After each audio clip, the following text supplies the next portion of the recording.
What's going on, everybody? It's RoYJ coming at you with a brand new video, and if you've been keeping up with me on Twitter, which you totally should for news channel updates, shitposts, and more, then you'll know that I've been experimenting a lot with Labrynth this format. It's a deck that I've always really wanted to try out properly instead of just on EDO Pro, and even on there, I hadn't really tested too much with it ever since Lady Labrynth came out. But now, let me say I've just been getting a lot of practice with this deck, maybe more than I'd like to compared to most decks, because wow. This is a complicated deck, y'all. Like, genuinely, I think Labrynth is one of the most complex decks I've ever played. And though I will admit, I haven't been doing too fantastic with it because of just how complex it is, and I'm still trying to wrap my head around it, the deck is definitely good, and I am very confident in my build. It's mostly just my playing skill that I actually have to get up. And I do want to bring to y'all a deck profile showcasing the choices that I have, at least until Transaction Rollback comes out and like completely turns the deck on its head. But until that does happen, let's go ahead and get right into my Labrynth deck profile for the November 2023 format. Starting us off, of course, with the Labrynth monsters, we have 3 copies of Ariana the Labrynth Servant, 2 copies of Lady Labrynth of the Silver Castle, 2 copies of Arius the Labrynth Butler, and 1 copy of Lovely Labrynth of the Silver Castle for the larger Labrynth monsters. This isn't all of the Labrynth monsters, I am playing a furniture build, as you'll see, but I think for the larger Labrynth monsters, this is a pretty solid ratio. I was on 2 Ariana for a little bit and 1 Ariane, mainly because Ariane was a placeholder for when I didn't have all of the proper engine cards. I think I was missing like a lady and stuff like that when I was playing 3,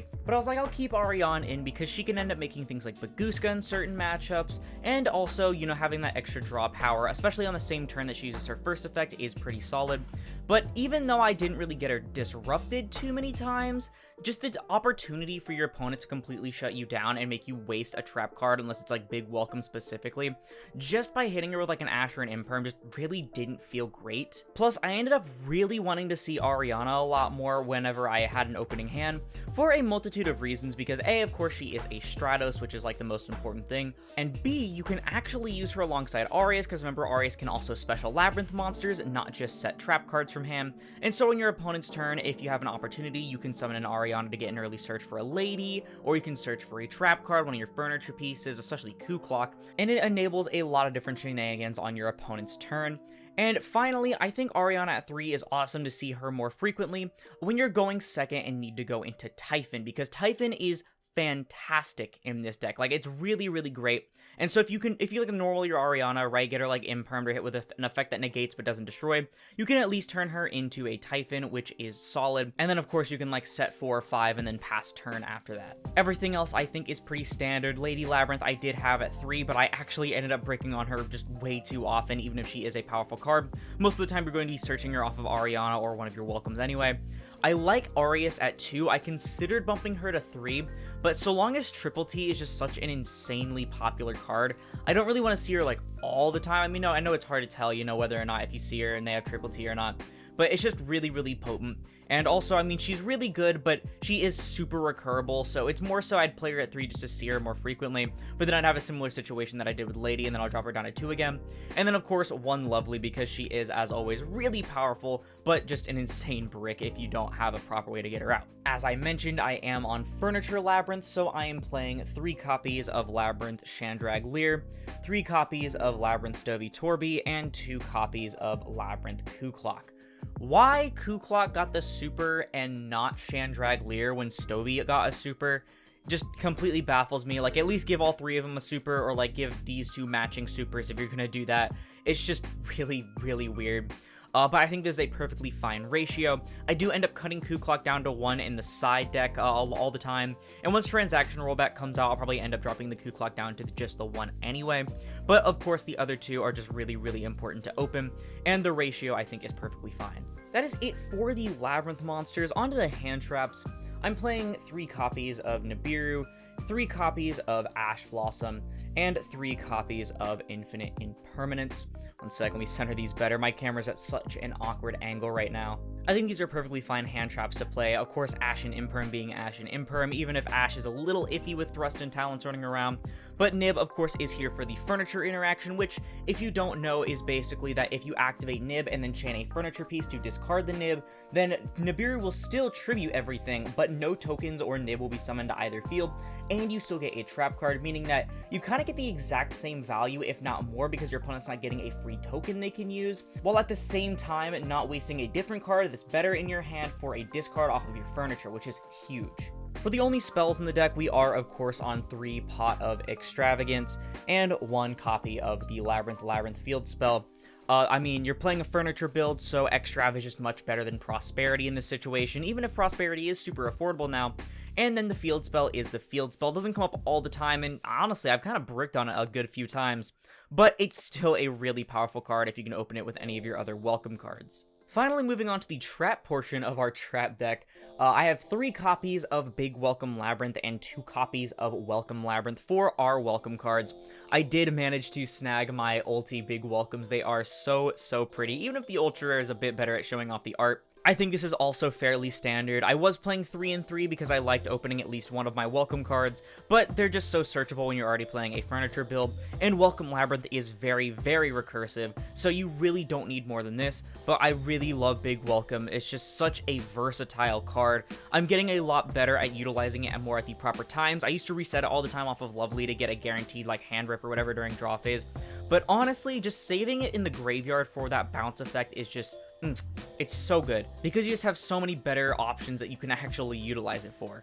I just wish that it said activate 1 effect per turn or something, so that if it gets ghost spelled, you could at least use the second effect, but I mean, I guess you can't get everything you want. And finally, moving on to my miscellaneous normal traps, I am actually playing a good few, starting with 1 Dogmatica Punishment, 1 Ice Dragon's Prison, 1 Tears of the Overroot, 1 Compulsory Evacuation Device, 1 Destructive Daruma Karma Cannon, and 1 Dimensional Barrier. So this is a pretty large array of traps, and I will admit, in a few matchups, sometimes a few are sided out. For example, against Drytron, right? I wouldn't put Ice Dragon's Prison in because you can't summon the Drytron monsters, etc, etc. But I really like having that diverse toolkit, which is just so crazy seeing this many in my build. And then I watched a build the other day, which not only did have 3 Coup Clock, which I found funny, but the only actual, like, trap, like a normal trap that wasn't one of their welcome cards was the Karma Cannon, and I'm like, that's really weird in my opinion. I mean, like, I feel like I would run at least a few more of, like, actual removal traps.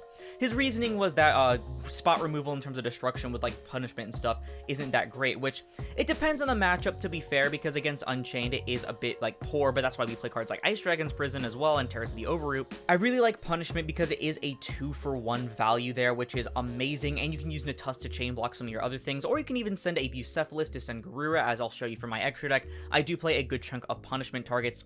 Ice Dragon's Prison, like I said, is there for the Unchained matchup and other similar matchups. It's really good against Hero, I've noticed. In the few matches I played against Hero with this deck, you just completely ruin them because you can just reset it over and over again if you're not doing it for D-Barrier. Terrors of the Overroot is for a similar sense, but it's for more generic purposes because they don't have to match types. Compulse is actually a card that I found from a different deck profile.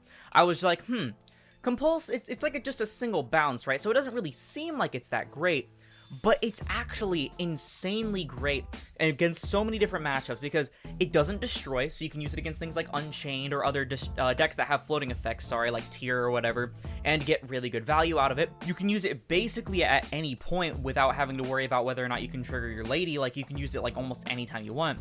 But the thing I think is really cool, I think it's only come up for me once so far. I think it was mainly when I was getting like even lead, but Compulse can target your own monsters, meaning that in a situation where like you have a lady on board and you know your cards like Ice Dragon's Prison aren't going to get a spot removal effect or whatever, and you really want to get access to a different one from your deck like Karma Cannon, you can Compulse target your own lady and then chain the effect of your lady to set the trap that you actually need, and you still get your lady back in hand, so you can use the special in that same turn or later on. Then of course Karma Cannon is such an insanely powerful trap card, being able to out towers, get mass books in a format where everyone wants to link, synchro, or Xyz off.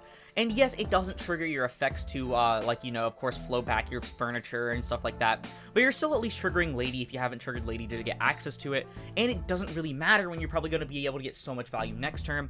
And then of course Dimensional Barrier is Dimensional Barrier. I mean, it's powerful against so many different decks, and even if it's not in the matchup you're in, you can always discard it or just get it like some way out of the way or get some sort of value out of it. Maybe they can't make Zeus or whatever, though of course it can get sided out in games 2 and 3. I'm not maining the Eradicator anymore because I really didn't like seeing it all the time, especially if I was forced to go second. It's literally completely dead. At least Dimensional Barrier can sort of act like a skill drain when your opponent tries to negate your other stuff. But like Virus was just so dead, and while I am citing it because of course hitting things like Lightning Storm, Harpies, or Evenly are really important, but in the main deck, I just really did not enjoy it. And that is actually it for the main deck. Onto the extra deck, starting with a copy of Lingaribo. As you probably noticed, a lot of this extra deck doesn't really matter too much because you're not really going to be going into it all the time. But Lingaribo is here in case we do get Ibly locked by, if Rescue A still does it, we can stop them. Or if we get Ibly locked by Sprite, most importantly, we can just go into Lingaribo and then keep playing with all of our special summons. I'm on 2 copies of Muckraker of the Underworld. Honestly, considering pumping this up to 3 if I can get my hands on a 3rd, this card is actually one of the only ones you go into in order to get access to your Lovely from Graveyard again, even though she keeps getting banished by Little Knight anyway, but you know, whatever. Also playing 1 copy of Dark of the Dark Charmer Gloomy. This can help go into Nightmare Unicorn in my case because I'm too poor to afford Little Knight, otherwise this would be really good for going into Little Knight. And then we are playing 1 each of the Nightmare monsters. Because they're fiends and you can go into them for generic spot removal, I actually really enjoy going into these. These are some of the only ones I actively go into. Our punishment targets consist of 1 Tri-Brigade Arms Bucephalus, if I can find a good spot for him, and 1 Garura, of course, to send the Bucephalus for a bigger target and get the draw off Garura, or if you really want to, you can just go Garura directly if you can. And then, of course, 3 copies of Elder Entity Natus. Probably the best punishment target of all time ever and always will be. This card is just so nuts. Also, I got really pretty rarities of this from the rarity collection, so thank you, Konami. The only synchro in the extra is 1 Chaos Angel. This actually was a Psychic End Punisher until the other day when I managed to pick my Chaos Angel up. But Chaos Angel is a really good option to go into if you can, using Arius and Ariana, or if you use a Lovely or Lady alongside a Stovey Torby. You can actually make this as a pretty decent beat stick, get a free banish, kind of like a worse Little Knight, honestly, at this point. And then also the battle protection is pretty cool. I haven't made it so far. The one time I actually had the materials to make it, I couldn't because I was punishment locked, so that was pretty funny. But Chaos Angel is a pretty good option just to be able to have, even though it'd be nice to have more because X-Drive can end up banishing it, but I'm not that rich. For the Xyz monsters in the deck, I'm on 1 copy of Baguska. This is back from when I was playing Ariane, though you can still technically make this with 2 Arianas, though honestly, if I got a Little Knight, I'd probably replace this with it, of course, or if I got my 3rd Muckraker. And then 1 copy of Typhon. I absolutely love Typhon in this deck. It does so much in control decks that you can just set a bunch of back row after making it. Technically, Little Knight does end up making it a little bit worse than it is because they can just banish the Typhon before you can really use its effect for anything good. So you'll have to either rely on them already using the Little Knight, or you have to go straight into battle, punch over the Little Knight, and hope they don't have any other spot removal. But otherwise, I think Typhon is absolutely absurd, especially against a lot of big combo decks. Things like Dragon Link, if they don't go into spheres. I really love this card. Well, everybody, that is going to do it for my Labrynth deck profile for November 2023. Even though I haven't been doing amazing because it's still really complicated for me, I really love playing this deck. It is so much fun, such a powerful trap deck, which is something that I think Yu-Gi-Oh! Actually needs. Even if cards like Dimensional Barrier and Eradicator shouldn't be around to help assist it, I still think that the chain links and interactions and everything is awesome with this deck, and I especially cannot wait for Transaction Rollback to come out and make this deck even higher than it actually is in performance. And maybe I'll finally stop dying to Ash Blossom. Be sure to let me know your thoughts on this profile down in the comments below, though, because that is going to do it for the video. If you liked it, please sure to leave a like, as I'll support this video and the channel and should recommended. And if you like this content and want to like it, like the rest of my deck profiles. I apologize for like the camera angles and stuff in this. I'm still trying to get used to doing deck profiles in this new setup. Then perhaps consider subscribing because we're going to 5,000 subscribers by the end of 2023, and we are so close to that goal. Also, to support me directly while getting some awesome TCG merchandise in the process, check out Tapio cards in the link down below. Use code Aurora5 for 5% off your purchase at checkout and to support me financially. Once again, thank you all so much for watching, and I'll see you in the next one. This is Aurora, signing off.